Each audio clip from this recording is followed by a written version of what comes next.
stop. Please don't scroll down.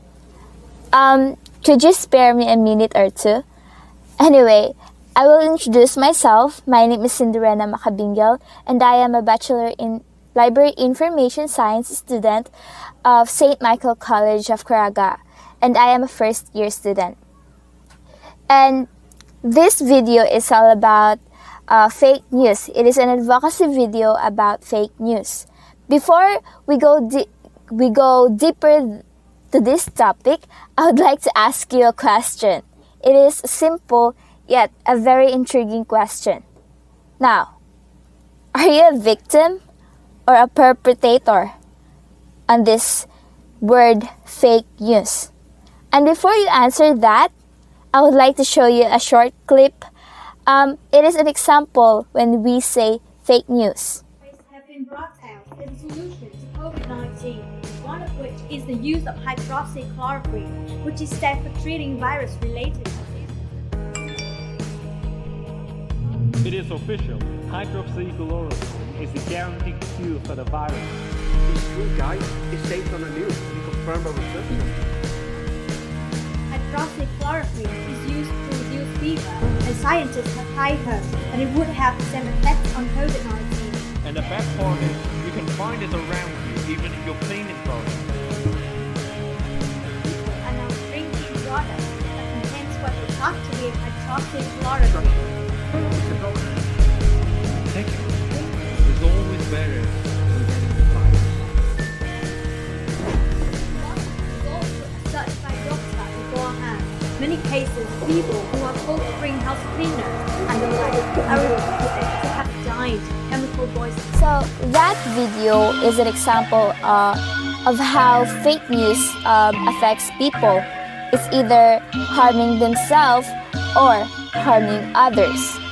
So as my question, are you a perpetrator or are you a victim?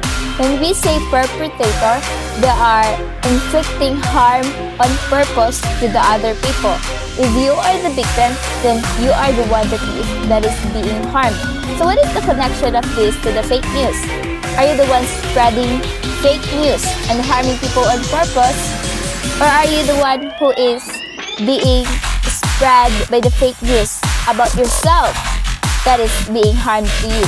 Because there are a lot of fake news about such person that would drive them to it's either suicide or even depression. And now, my other group mates will give you a friendly reminder about fake news. They will help you to be aware and to avoid such news, and also to know how to stop fake news.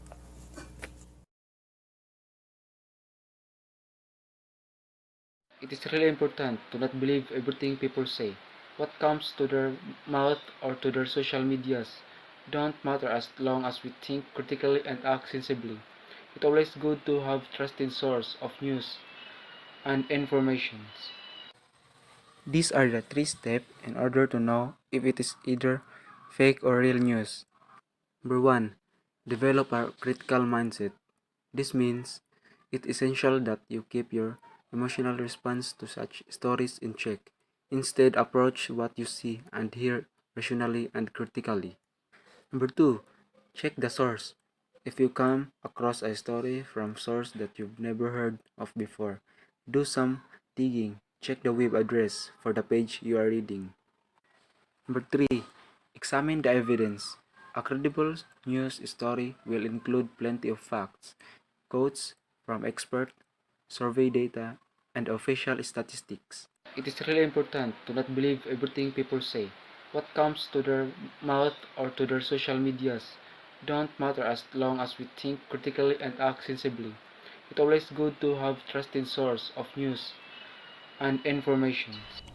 There are fake news stories that use correct information, but the information is twisted or manipulated to advance someone's agenda.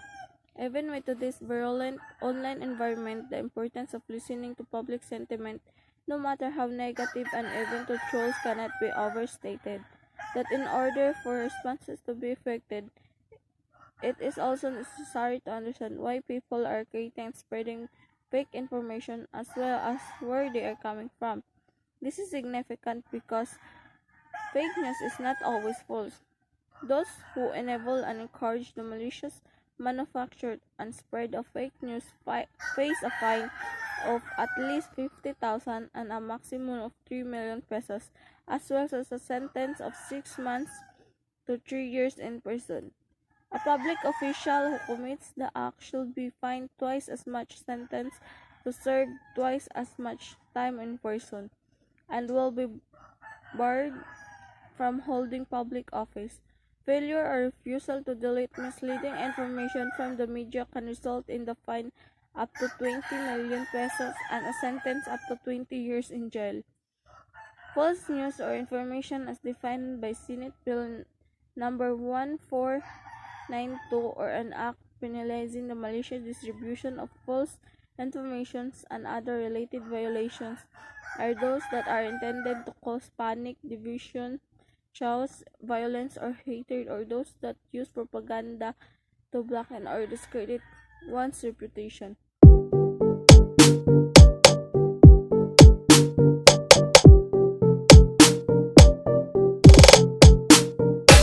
When we are going to search in the internet, we tend to see different articles about news and we are going to make our own opinion without knowing the truth if it is fact or fake news. When we side in one article and then we conclude and spread it to everyone, there are effects or consequences that may occur. First is it will cause a misleading of information and making the people to believe that you are right, and then they will share it again without knowing if it is real or fake. Second is it will cause a war. A war in general in online or in military, like for example the election is near and there are lots of fake news spread about the candidates that will make the people hesitate. And the third one is you will be punished if you utter a news about something that can disturb.